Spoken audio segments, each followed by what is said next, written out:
Friends यहाँ पे देखिए यूजीसी नेट पेपर फर्स्ट के तहत हम हायर एजुकेशन से रिलेटेड क्वेश्चन को देख रहे हैं। तो जैसे ये क्वेश्चन है कि केंद्रीय सूचना आयोग के बारे में निम्नलिखित में से कौन से कथन सही हैं। केंद्रीय सूचना आयोग एक सांविधिक निकाय है। मुख्य सूचना आयुक्त तथा अन्य सूचना आयुक्तों की नियुक्ति भारत का राष्ट्रपति करता है। आयोग अधिक से अधिक 25,000 रुपये का जुर्माना लगा सकता है। वह गलती करने वाले अधिकारी को दंडित कर सकता है। तो यहाँ पे हमें देखना है कि जो केंद्रीय सूचना आयोग उसकी स्थापना वर्ष 2005 में केंद्र सरकार द्वारा की गई थी। इसकी स्थापना सूचना का अधिकार अधिनियम 2005 के तहत शासकीय राजपत्र अधिसूचना के माध्यम से की गई थी। इस प्रकार यह एक संवैधानिक निकाय नहीं अपितु सांविधिक निकाय है। इस आयोग में एक मुख्य आयुक्त एवं सूचना आयुक्त होते हैं जिनकी संख्या 10 से ज़्यादा नहीं होनी चाहिए। इन सभी की नियुक्ति राष्ट्रपति द्वारा एक समिति की सिफारिश पर होती है, जिसमें प्रमुख के रूप में प्रधानमंत्री, लोकसभा में विपक्ष का नेता है, प्रधानमंत्री द्वारा मनोनीत एक कैबिनेट मंत्री होता है। आयोग को यह अधिकार है कि वह लोक सूचना अधिकारी पर 250 रुपये प्रतिदिन के हिसाब से जुर्माना लगा सकता है, जो अधिकतम 25,000 रुपये हो सकता है। यह दोषी अधिकारी के विरुद्ध अनुशासनात्मक कार्रवाई की सिफारिश पर कर सकता है। National assessment and accreditation council के विषय में निम्नलिखित में से कौन सा कथन सही है। यह एक स्वायत्तशासी संस्था है। इसे उच्च शिक्षा की संस्थाओं के मूल्यांकन एवं प्रत्यायन की जिम्मेदारी का कार्य दिया जाना चाहिए। यह दिल्ली में स्थित है। इसके क्षेत्रीय कार्यालय हैं। तो क्रमशः हम यहाँ पे देखें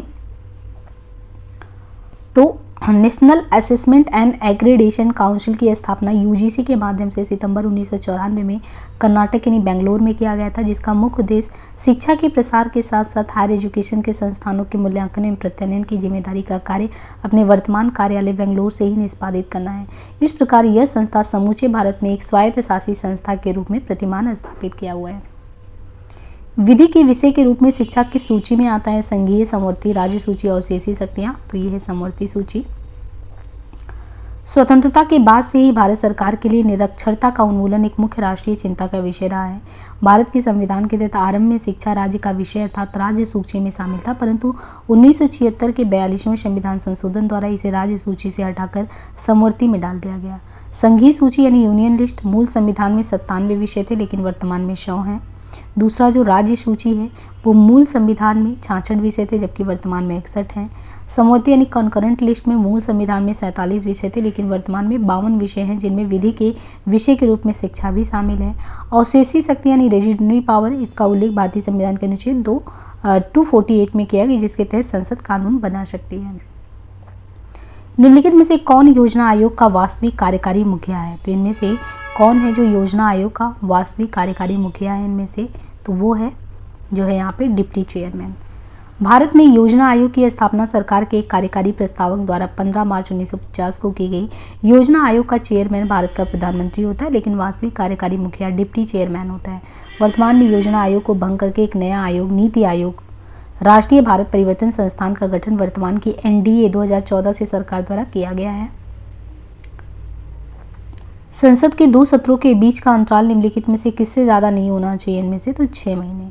संसद के 2 सत्रों के बीच का अंतराल 6 महीने से अधिक का नहीं होना चाहिए।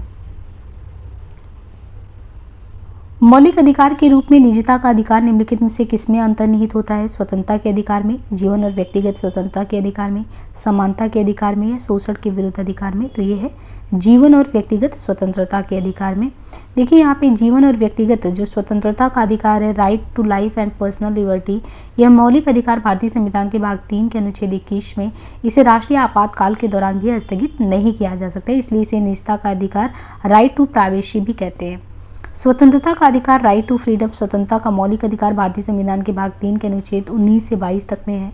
समानता का, राइट टू इक्वालिटी, समानता का मौलिक अधिकार भारतीय संविधान के भाग 3 के अनुच्छेद 14 से 18 में है। और शोषण के विरुद्ध ये जो है भाग 3 23 से 24 में है। लोकसभा के संबंध में राष्ट्रपति जी को निम्नलिखित में से कौन सी शक्ति प्राप्त है इनमें से, तो कौन सी है। यहाँ पे देखिए बैठक बुलाना, सत्रावसान और भंग करना। लोकसभा के संबंध में राष्ट्रपति जी को लोकसभा की बैठक बुलाना, सत्रावसान करना तथा लोकसभा को भंग करना, जबकि लोकसभा को अनिश्चित काल के लिए स्थगित करना, ये भी लोकसभा अध्यक्ष का ही कार्य है। निम्नलिखित में से कौन सुशासन के साधन है। सामाजिक लेखा परीक्षा, शक्तियों का विभाजन, नागरिक चार्टर, सूचना का अधिकार। तो इनमें देखें कि इनमें से कौन सा सही है। तो यहाँ पे है सामाजिक लेखा परीक्षक। दूसरा है नागरिक चार्टर। तीसरा है सूचना का अधिकार। सुशासन के साधन है, जबकि शक्तियों का विभाजन अमेरिकी शासन प्रणाली के तहत व्यवस्थापिका, कार्यपालिका एवं न्यायपालिका के बीच कार्यों के विभाजन से है। संसद का सत्र निम्नलिखित में से किसके द्वारा आहूत किया जाता है? इनमें से तो वो है राष्ट्रपति द्वारा। राष्ट्रपति समय समय पर संसद के प्रत्येक सदन को बैठक के लिए आमंत्रित करता है। प्रत्येक अधिवेशन की अंतिम तिथि के बाद राष्ट्रपति को 6 माह के भीतर आगामी अधिवेशन के लिए सदनों को बैठक के लिए आमंत्रित करना होता है। यदि भी सदनों को बैठक के लिए आमंत्रित करने की शक्ति राष्ट्रपति में नहीं है, तथापि व्यवहार में इस आशय के प्रस्ताव की पहल सरकार द्वारा ही की जाती है। सामान्यतः प्रतिवर्ष संसद के 3 सत्र अधिवेशन होते हैं, यथा बजट फरवरी मई, मानसून जुलाई अगस्त तथा शीतकालीन नवंबर दिसंबर। किंतु राज्यसभा के मामले में बजट के अधिवेशन को 2 अधिवेशनों में बांटा गया है। इन 2 अधिवेशनों के बीच 3 से 4 सप्ताह का अवकाश होता है। इस प्रकार राज्यसभा के एक वर्ष में 4 अधिवेशन होते हैं कुल। एक राज्य के महाधिवक्ता का कार्यकाल क्या होता है? 5 वर्ष, 6 वर्ष निर्धारित नहीं है, 4 वर्ष तो ये निर्धारित ही नहीं है। एक राज्य के महाधिवक्ता का जो कार्यकाल है वो निर्धारित नहीं है। ये किसी राज्य का उच्च विधि अधिकारी है जो प्राय विधिक मामलों में न्यायालय या सरकारों को सलाह देने का कार्य करता है।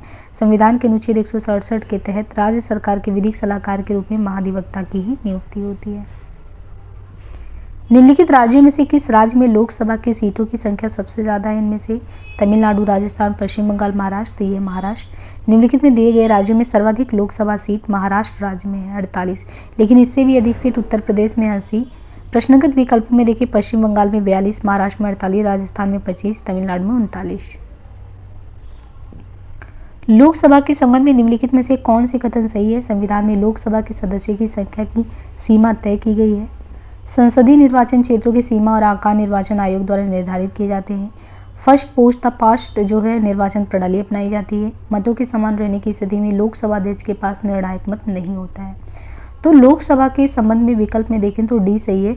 लोकसभा भारतीय संसद का निचला सदन है। भारतीय संसद का ऊपरी सदन राज्यसभा है।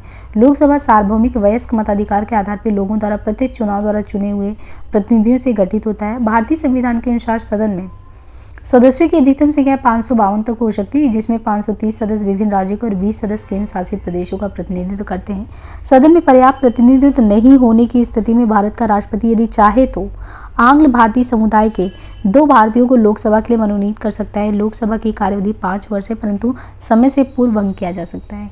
लोकसभा के निर्वाचन में फर्स्ट पास्ट द पोस्ट निर्वाचन प्रणाली अपनाई जाती है। इस निर्वाचन प्रणाली को बहुलवादी व्यवस्था कहते हैं। इस व्यवस्था में पूरे देश के लगभग एक आकार के एक सदस्यीय चुनाव क्षेत्रों में बांट दिए जाते हैं। मतदाता किसी एक उम्मीदवार का चयन उसके नाम के आगे मोहर लगाकर करते हैं। जिस उम्मीदवार को सबसे अधिक मत प्राप्त होता है वह विजयी घोषित होता है। संविधान में एक मत के रूप में लोक व्यवस्था निम्नलिखित में से किसमें आता है? राज्य सूची और शिष्य सूची समवर्ती। तो यह है राज्य सूची में। संविधान में उल्लेखित लोक व्यवस्था जो है ये राज्य सूची का विषय है। भारतीय संविधान की 7वीं सूची में कुल 3 प्रकार की सूचियां हैं, संघ, राज्य और समवर्ती। संघ सूची के विषय पर कानून निर्माण का दायित्व केंद्र सरकार के पास है। राज्य सूची के विषय पर कानून निर्माण का दायित्व राज्य सरकार का तथा समवर्ती सूची के विषय में कानून निर्माण का कार्य केंद्र सरकार एवं राज्य सरकार दोनों का है, परंतु विवाद की स्थिति में केंद्र सरकार द्वारा बनाए गए कानून को लागू किया जाता है। संविधान लागू होने के समय संघ में 97 विषय, राज्य में कुल 66 है, समवर्ती में 47 है। वर्तमान समय में संघ सूची में 100, राज्य सूची में 61 तथा समवर्ती में 52 है।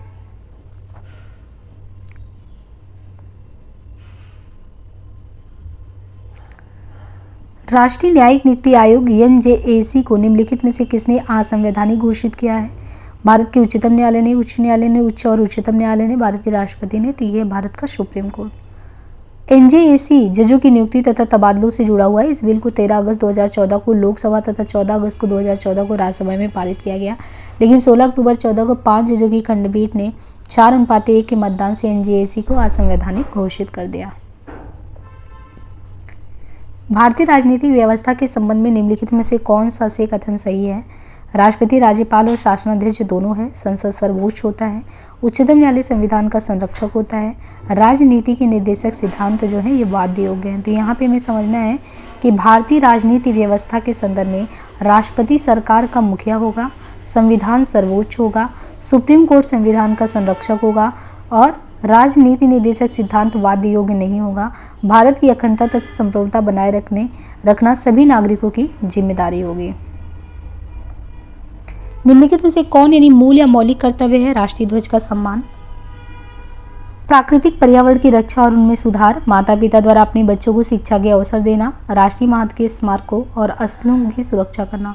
तो यहाँ पे हमें समझना है कि सरदार स्वर्ण सिंह समिति की अनुशंसा पर 42वां संविधान संशोधन 1976 के द्वारा मौलिक कर्तव्यों को संविधान में भाग 4 के तहत आर्टिकल 51 क्लॉज क में जोड़ा गया है, जो निम्नवत है।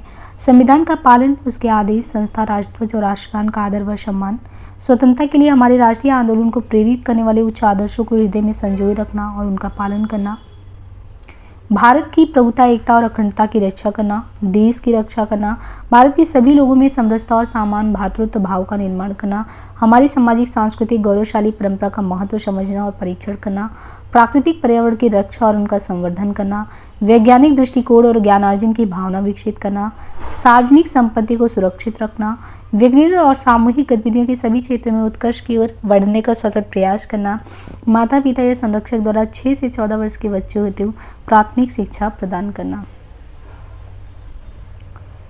राष्ट्रपति के प्रसाद पर्यंत पद ग्रहण करने के बजाय निम्नलिखित में से कौन सद आचरण पर्यंत पद पर रहता है? राज्य के राज्यपाल यानी governor of state, attorney general of India, Bharat का महान्यायवादी, या जजेज ऑफ हाई कोर्ट, या administrative of the union territory. तो यहाँ पे हमें क्रमशः देखना है कि राज्य के राज्यपाल, भारत के महान्यायवादी तथा केंद्र शासित क्षेत्र के प्रशासक गवर्नर केंद्र सरकार की सलाह के आधार पर भारत के राष्ट्रपति द्वारा नियुक्त किए जाते हैं, अर्थात ये राष्ट्रपति के प्रसाद पर्यंत पद धारण करते हैं तथा इन्हें राष्ट्रपति द्वारा कभी भी पद से हटाया जा सकता है। जबकि हाई कोर्ट के न्यायाधीशों की नियुक्ति राष्ट्रपति सुप्रीम कोर्ट के मुख्य न्यायाधीश और 2 वरिष्ठ न्यायाधीशों के परामर्श से करता है, किंतु इसे पद से हटाने के लिए 2 आधार हैं: सिद्ध कदाचार या असमर्थता।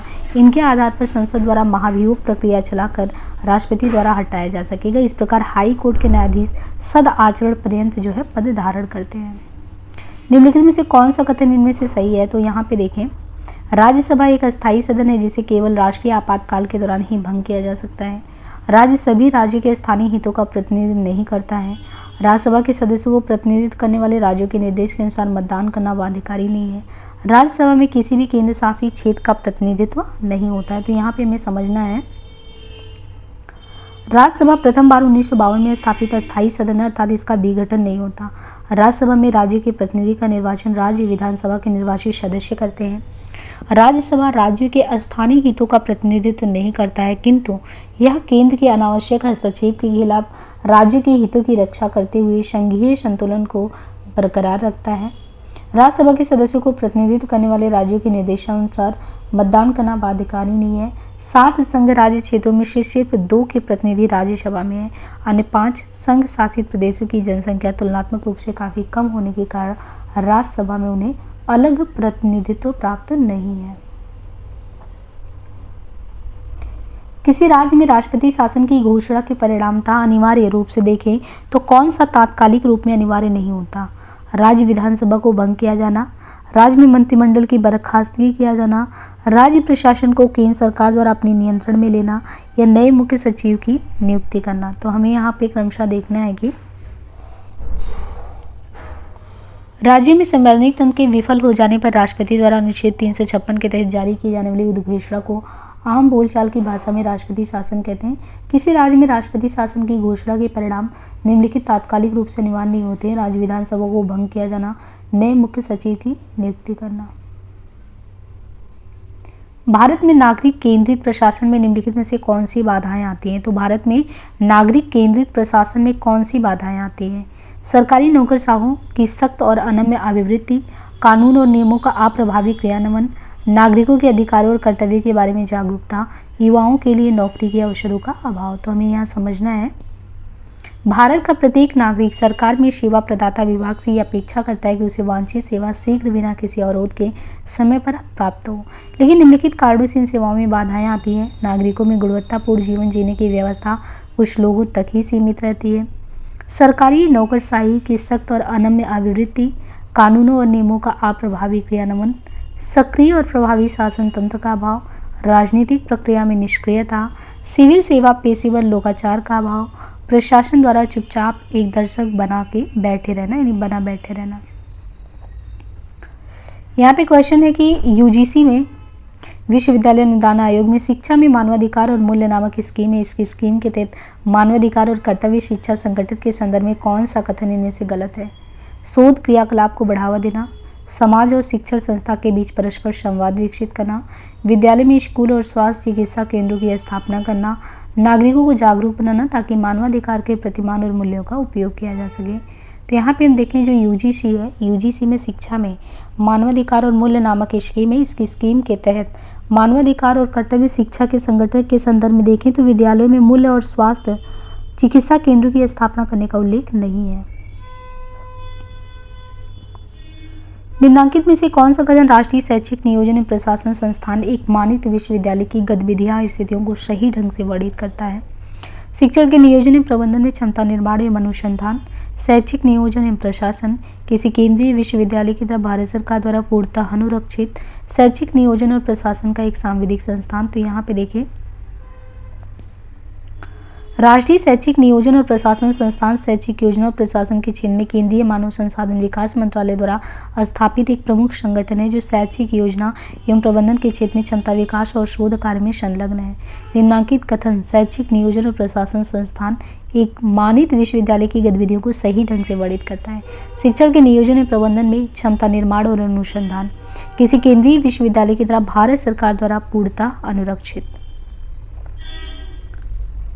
भारत में विश्वविद्यालय तंत्र के कार्यक्रमों के माध्यम से निम्नलिखित में से किस गतिविधि में मानवीय मूल्यों के संवर्धन की अत्यधिक क्षमता होती है? विशेषज्ञों के व्याख्यान, एनजीओ का संघ, वरिष्ठ संकाय सदस्यों द्वारा आदर्शीकरण, राष्ट्रीय स्तर के संगठनों के गणमान्य लोगों या प्रमुखों का निमंत्रण। तो मूल्य सामाजिक रूप से परिभाषित वे इच्छाएं हैं और लक्ष्य जिन्हें व्यक्ति सीख कर या सामाजिकरण की प्रक्रिया द्वारा आत्मसात करता है और वे आत्मगत अभिरुचियां, अभिलाषाएं और आदर्श बन जाते हैं।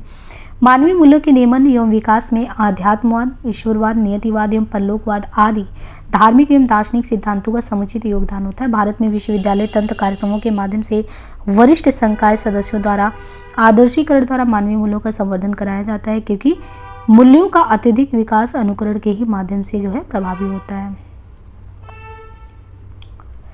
किस संविधान संशोधन द्वारा एक ही व्यक्ति को एक या एक से अधिक राज्यों का राज्यपाल या संघ राज्य क्षेत्रों का उपराज्यपाल नियुक्त किया जा सकता है? 5वां संविधान संशोधन 55, छठा 1956, चौथा 1955, 7वां 56। तो ये देखिए 7वां संविधान संशोधन अधिनियम 1956। 7वां संविधान संशोधन अधिनियम 1956 यह प्रावधान करता है कि एक ही व्यक्ति को एक या एक से ज़्यादा राज्यों का राज्यपाल या संघ राज्य क्षेत्रों का उपराज्यपाल नियुक्त किया जा सकता है। यह अनुच्छेद 153 में निहित है जिसमें कहा गया है कि प्रत्येक राज्य का एक राज्यपाल होगा।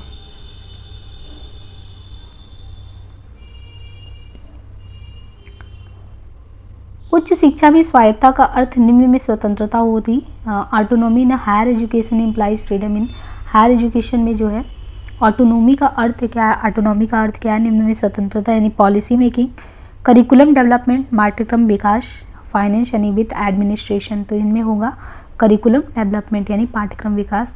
तो हायर एजुकेशन में जो स्वायत्ता का अर्थ क्या होता है? हायर एजुकेशन में स्वायत्ता का अर्थ है पाठ्यक्रम विकास में स्वतंत्रता।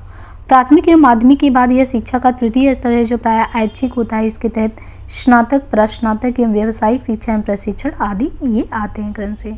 तो आज के लिए इसे यहीं पे एंड करते हैं। मिलते हैं नेक्स्ट सेशन में। धन्यवाद।